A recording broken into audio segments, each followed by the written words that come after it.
गिबि गिबियाव गासैबो मानगोनां रायजो राजा आइ आफा बिदा फंबायमोनखौ आंनि बे गोदान भिडिअ बरना लाग्रोनाय जाबाय। लोगोसे 79थि भारत उदांस्रि सान फालिनायजों लोब्बा लाखिनानै गासैबो आंनि इउटुब फेमिलिनिसिम लोगोसे गासैबो मानगोनां रायजो राजा नोंथांमोननिसिम हेपि इन्डिपेन्डेन्स डे। दा मोनसे बाथ्रा आं सावरायनो सानदों मानगोनां रायजो राजा नोंथांमोननि सेराव, गोरोन्थि जायोब्लाथाय आंखौ निमाहा होबानो जाबाय। BTCनि दानि CEM मानगोनां प्रमद बर' बिथाङा बुंदों जे 30 बोसोर आरो 35 बोसोर बर' माहारिनि थाखाय संग्राम खालामबोबाय बा माहारिनि थाखाय खामानि मावबोबाय। बे बाथ्राया सैथो। जोंनि बर' माहारिनि गेजेराव जेसेबांखिनि लिडार्सफोर दं जोङो गासैखौबो सनमान होयो, सनमान लाखियो आरो अराय सम सनमान लाखिलांबाय थागोन। नाथाय माखासे लिडार्सफोरनि जाथावथारै बाथ्रानि सायाव जों माखासे पइन्ट्सफोरखौ लानानै जोंबो बाथ्रा बुंनो हानायनि मोन्थाय दङ। बेखायनो जों माखासे बाथ्राफोरखौ पइन्ट टु पइन्ट लानानै फैनाय जायो। दा मानगोनां प्रमद बर' बिथाङा बर' माहारिनि सासे संग्रामि नेता, नंगौ, सैथो बाथ्रा। दिनै मानगोनां प्रमद बर' बिथाङा गावनि बे दुलाराय बर' फरायसा आफादनि आफादगिरि बिबानाव थानानै बर' हारिनि बिफा मानाव गेदेर सिबिनां बड'फा उपेन्द्रनाथ ब्रह्मनि जा गोथार आइडिय'लजि आरो फिल'सफि, गोथार सानस्रि आरो सोदोमस्रिनि बिखायाव गसंनानै बर' माहारिनि गणतान्त्रिक लामानि सेपारेटिस्ट बड'लेण्ड मुभमेन्टखौ लिडिं खालामबोनो मोननाय सासे गोख्रों दैदेनगिरि। दिनै मानगोनां प्रमद बर' बिथाङा 2009निफ्राय लानानै थांनाय 2020 सिमहालागै जों बुंनांगोन बिथाङा गोलाव सम दुलाराय बर' फरायसा आफादनि आफादगिरि बिबानाव थानानै बर' माहारिनि थाखाय संग्राम खालामबोदों।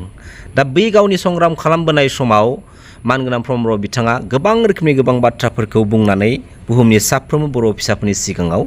समायखिरा लाबोदों। दिनै मानगोनां प्रमद बर' बिथाङा मोनसे बाथ्रा फोरमायदों जोंनि सिगाङाव जे 30 बोसोर बा 35 बोसोर सोमावसारनाय समफोराव आं मा मावबोदों आरो मा बुंबोदों बे गासिबो दलिल बा रेकर्डआ जों रायजो राजानि आखायाव दङ। 25-30টা বছৰ সমাজত থাকি কি কাম কৰিছিলে ইয়াৰ সব দলিল, ইয়াৰ সব ৰেকৰ্ড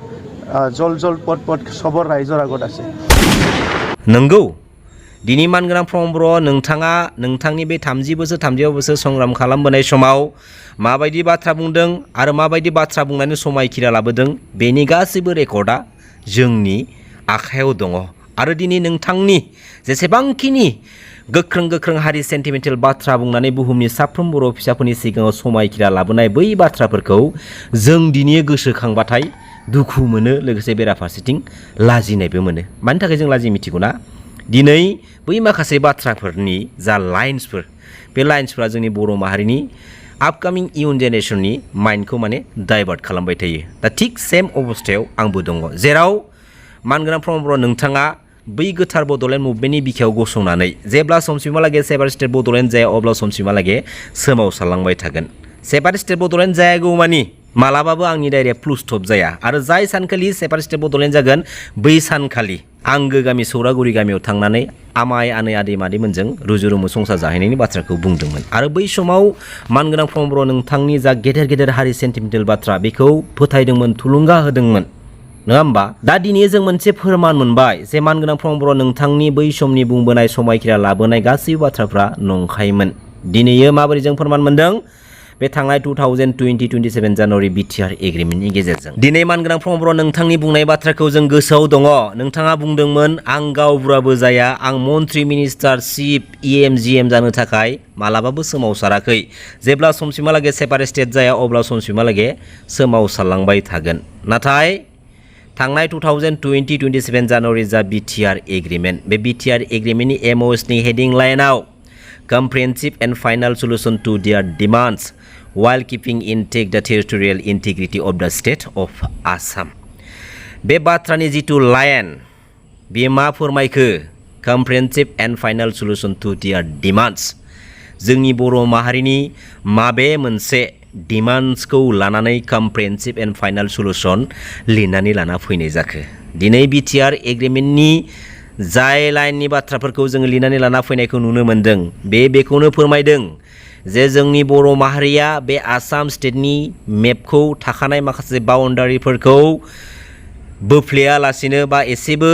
खहा खालामालासिनो बे आसाम स्टेटनि सिङाव थानानै रुजु रुमु रायजो जानोसै होननाय बाथ्राखौ जों फोरमायनाय रोखा रोखा नुनो मोन्दों। दिनैयो जों बर' माहारिनि जा आद्रा जानानै थानाय सिमां आरो थांखि दिनैसिमबो आद्रा जानानै दङ आरो बे आद्रा जानानै थानाय सिमां आरो थांखि सेपारेट स्टेट बड'लेण्डखौ लानानै आरो बे सेपारेट स्टेट बड'लेण्डखौ मोननो थाखायनो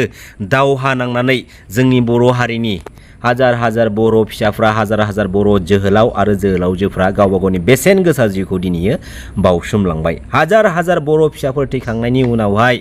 1993 मायथाइयाव BEC एकर्डखौ मोननो हाबाय। 2003 10 फेब्रुवारि मानाव गेदेर बिल टि ब्रादार्समोनखौ लानानै बानायनाय जा BTC एकर्ड, बे ओरैबायदि मोनसे इम्पर्टेन्ट आरो मोनसे गोग्गाथाव एकर्ड जाय BTC एकर्डखौ 6 सिडुलनि 6थि फारिलाइनि मोनथाय मर्यादा होनानै एकर्ड खालामनानै लाना फैनाय जादोंमोन आरो बे BTC एकर्डनि गेजेरजों जों बर' माहारिनि अर्थात जों ट्राइबेल हारिया जेसेबांखिनि माने मोनथाय मोननांगौ बै माखासे मोनथायफोरनि बाउन्डारिखौ मोनसे स्ट्रं खुन्थियाजों खानानै लाना फैनाय जादोंमोन, जेराव 6 सिडुलनि मोनथाय नङा होमबा बर' माहारिनि आद्रा जानानै थानाय सिमां आरो थांखि सेपारेट स्टेट बड'लेण्डखौ लानानै जेब्ला समसिमहालागै सेपारेट स्टेट बड'लेण्ड जाया अब्ला समसिमहालागै बे BTC एकर्डनि गेजेरजों लिरनानै लाबोजानाय जा संबिधानिक पावार एन्ड फांसनफोर दङ बै माखासे मोनथायफोरा जों बर' माहारिनि सिस्टेमफोरखौ मोनसे गोख्रों खुन्थियाजों जेब्लायबो अरायसम गोख्रोङै बान्दो खानानै लाखिबाय थागोन। नाथाय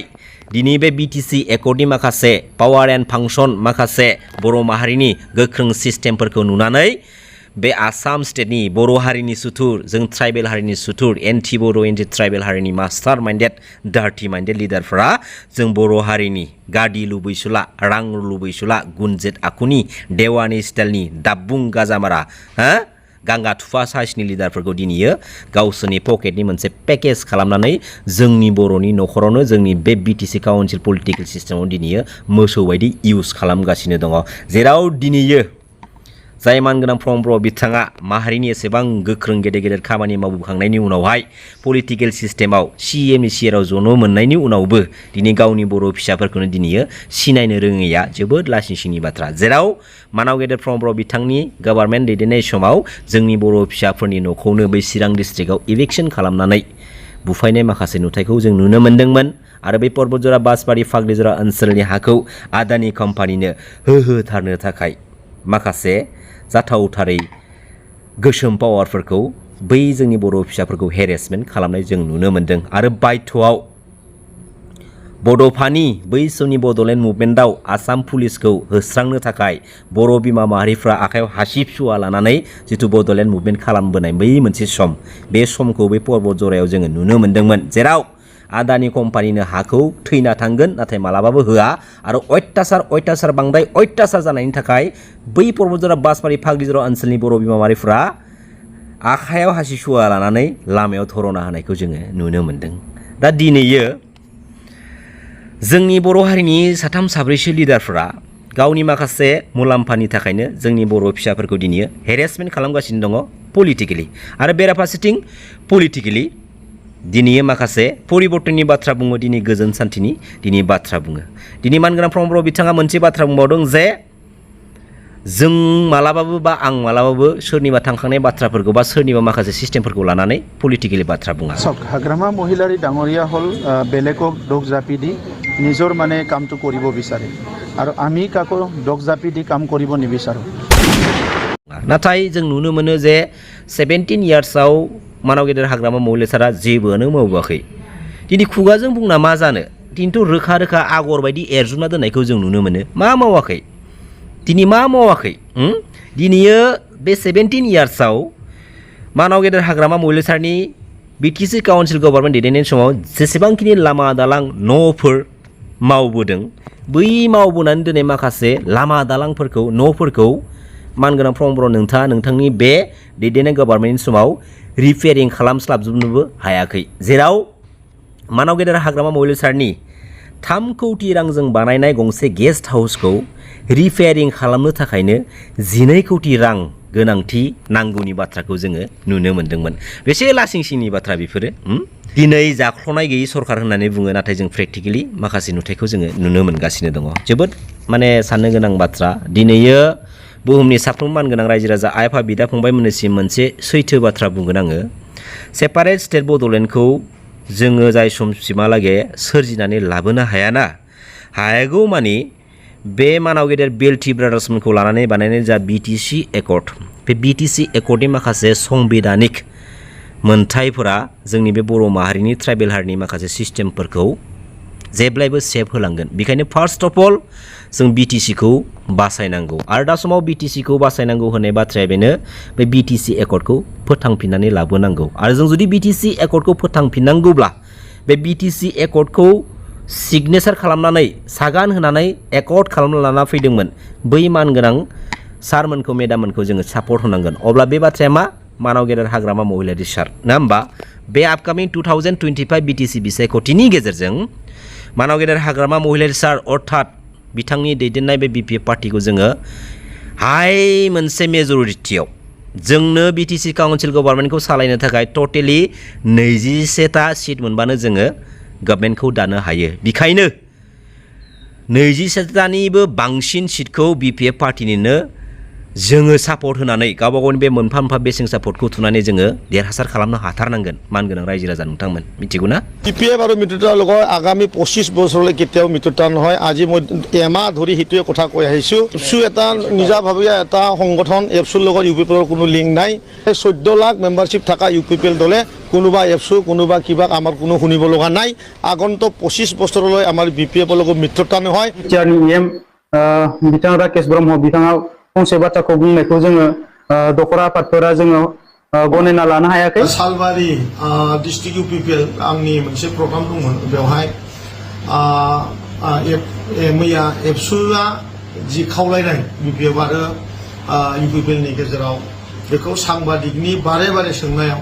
BPFनि दोलोखौ एक्सागै आं किसुमान खोथा बुंनायाव आंनि बुंनाया सोरबा एबसुआ होननाया जोबोद गोरोन्थि जादों आं दा निमाहा बिदों जे आंखौ निमाहा होनांगौ हाग्रामा বুলি বস্তুটো আমি এটা জন্তু বুলিহে কৈছো আগৰ পৰা তা মানুহ বুলি আমি ধৰা নাই बे BTCनि दानि दाउ बोरमा अमा डिपार्टमेन्टनि ना EM ना मा बै राकेश ब्रह्म बिथाङा मानगोनां हाग्रामा महिला सारखौ एखेबारे जाथावथारै बाथ्रा बुंनानै बिथाङा फोसावबाय थानायखौ जों नुनो मोन्दों दिनैयो बे राकेश ब्रह्म बिथाङा जाय पस्ट जा मोनसे स्टेन्डार्डआव दङ बे मानाव गेदेर बेल्टि ब्रादार्समोननि बानायनाय BTC एकर्डनि गेजेरजों लाबोनाय जा मोनसे politically ruling system first time बे BTC एकर्डनि गेजेरजोंनो पलिटिकेलि रुलिं खालामजेननानै मोनसे सिस्टेमखौ लाबोनो हादोंमोन बेखायसो दिनैयो नोंथां राकेश ब्रह्म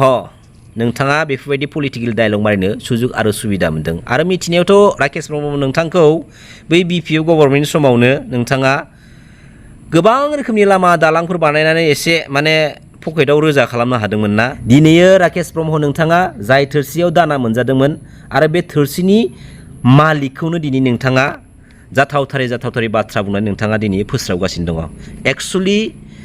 दिनै आङो बर' माहारिनि सासे इयुन जेनेरेसन हिसाबै मोनसे बाथ्रा बुंगोन दिनैयो राकेश ब्रह्म नोंथांमोन बायदिनि माखासे बाथ्राफ्रा जों बर' माहारिनि इयुन जेनेरेसननि थाखाय एक्सेप्टेबल नङा दै मोजां नङा आरो नोंथांनाव पलिटिकेलि जेबो नलेज गैयै बायदिखौसो आं दिनै बुंनो नाजागोन खारन नोंथांनि मोनफ्रोमबो बाथ्राया गनायथाव नङा दिनैयो मान होनो सोलोंनांगौ दिनै माबायदि भाषा बाहायदों बेफोरबायदि भाषाया बेबायदि मानसिखौ बाहायजाथावो दिनैयो खौसेथि जानायनि बाथ्रानि सायाव मा बुंदों 25 बोसोरनि बाथ्रा बुंदों ना खौसेथि मालाबो जाया होननाय बाथ्राखौ बुंदों दिनैयो बर' हारिनि माहारि आफाद दुलाराय बर' फरायसा आफादा जों बर' माहारिनि सिनस्रि जानो हागौ बे माहारि आफादनि दिनैयो साफा सानै दैदेनगिरिफ्रा गावबा गावनि माखासे पार्सनेल बेनिफिट्सनि थाखाय माखासे समाव पलिटिकेलि गोबां रोखोमनि गोबां खामानि मावनायखौ जों नुनो मोन्दों आरो फोरमानबो दङ आरो बै माखासे मावनाय खामानिफोरखौ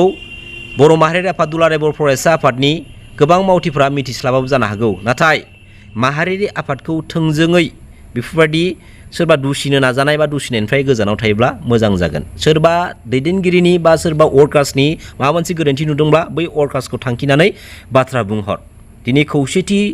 जाहोनो नाजानायाव दिनैयो मानि प्रब्लेमा मा दिनैयो BPF UPPL खौसे जानायनि आन्दोआव गोबां माने बर' लिडार्सफ्रा गोजोननाय गैया जायनि थाखाय बेफोरबायदि खौसेथिया दिनैसिमबो जानो हायाखै दिनै थांनाय 2020 डिसेम्बर 23 खालाराव BPF पार्टीनिफ्राय अर्थमानाव गेदेर हाग्रामा मौलवी सारा 2020 BTC बिसायख'थिनि उनावहाय BPF UPL खौसे जानांगौ होननानै माहारियारि आफाद दुलाराय बर' फरायसा आफादसिम मोनसे लाइजाम हरदोंमोन आरो दिनै जों खोनानो मोन्दों दानि दुलाराय बर' फरायसा आफादनि आफादगिरि बिबानाव थानाय मानगोनां दिपेन बर' आदाया बुंदों जे बे लाइजामा जोंनिसिम सौफैयाखै अर्थात सोरनोबा हरदोंब्लाबो बे मानसिया जोंनिसिम होफैयाखै बा बे लाइजामा जोंनि माखासे लाइब्रेरियाव माने सौफैनाय जायाखै दिनैयो आरो जों मा खोनानो मोनबावबाय लाइजाम हरग्रायाबो दङ लाइजाम रिसिभ खालामग्रायाबो दङ दा दिनैयो जुदि थारैनो लाइजाम हरग्रायाबो जुदि दंब्ला लाइजाम रिसिभ खालामग्रा जुदि दंब्ला अब्ला दिनै बे बाथ्राया जुदि सैथो बाथ्राखौ आरोबाव नंखाय जों रायजो राजानि सिगाङाव नंखायै फोस्रावनायासो जोबोद माने दुखु गोनां बाथ्रा जादों मानगोनां रायजो राजा नोंथांमोन दिनै माखासे पार्सनेल बेनिफिट्सनि थाखाय रायजो राजाखौ जाम्बा जाम्बि खालामनायनिफ्राय खिन्थु गोजानाव थायोबा मोजां जागोन बे पलिटिक्सआ जों बर' माहारिनि मालाबाबो देरसिन जानो हाया आरो बे जोंनि BTC काउन्सिल पलिटिकेल सिस्टेमाव जोंनि BTC बिसायख'थिया जेब्ला खाथि सफैयो अब्ला समाव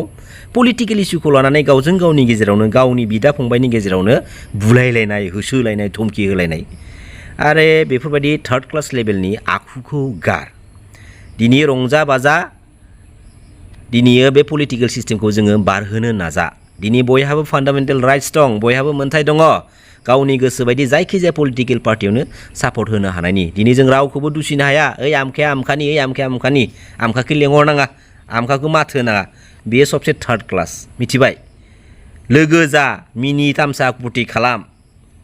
गावबा गावनि खामानिखौ गावबा गाव स्टेजाव थानानै मावलांनो नाजा रावखौबो मिनि खुमाना रावखौबो दुसिनाङा रावखौबो नंखायै दायनिगिरि खालामनो नाजानायनिफ्राय खिन्थु गोजानाव था आरो मोनसे बाथ्राखौ आं फोरमायगोन जाय सुबुंफोरा गुबुनखौ आन्दोआव थाखुमानानै मिनिखुमायो जाय सुबुंफोरा दाय गैयै सुबुंखौ दायनिगिरि खालामनानै आन्दोआव मिनिखुमानानै बेनिफिट्स लाबाय थायो बै सुबुंफोरनि जिथु एन्डिं जोबथा लाइना मालाबाबो मोजां जाया लोगोसे जों अरायबो गोजोनै थानो नाजानांगोन आरो जोंनि आद्रा जानानै थानाय सिमां आरो थांखिखौ दिनै नङा गाबोन नङा जों सानसे बे BTC पलिटिकेल सिस्टेमनि गेजेरजोंनो जोङो साक्सेसफुल खालामनानै लाबोनो नाजाथारनांगोन नंगौना नङा मानव गिदिर रायजो राजा नोंथांमोन गोजोन्थों खुलुमबाय जै बर' हारिनि जै बर' बिमानि